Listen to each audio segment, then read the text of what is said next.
नमस्कार, पुन्हा एकदा आपले सर्वांचे स्वागत आहे. कर्मचाऱ्यांसाठी गुड न्यूज. वार्षिक वेतनवाढीबाबत मोठी अपडेट. सरकारसमोर काही विशिष्ट मागण्या.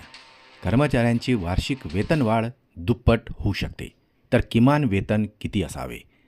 काय आहे अपडेट? या निर्णयामुळे कोणत्या कर्मचाऱ्यांना फायदा होणार आहे याविषयी अपडेट पाहूया.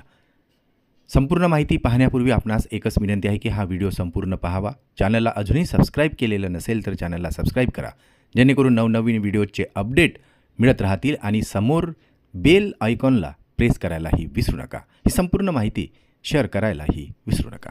सरकारी कर्मचाऱ्यांसाठी एक अत्यंत महत्त्वाची बातमी समोर येत आहे. वेतन आयोगासंदर्भात विविध संघटनांची मते जाणून घेण्यासाठी सरकार सध्या चर्चा करत आहे.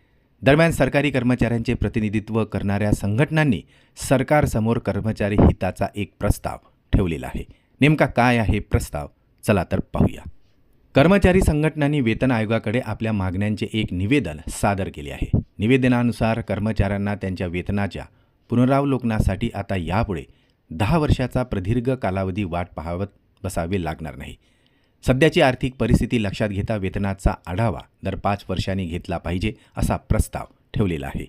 शिवाय संघटनांनी अशी मागणी केली आहे की कर्मचाऱ्यांच्या वार्षिक वेतनवाढीचा दर सध्याच्या 3% वरून थेट 6% पर्यंत वाढवण्यात यावा.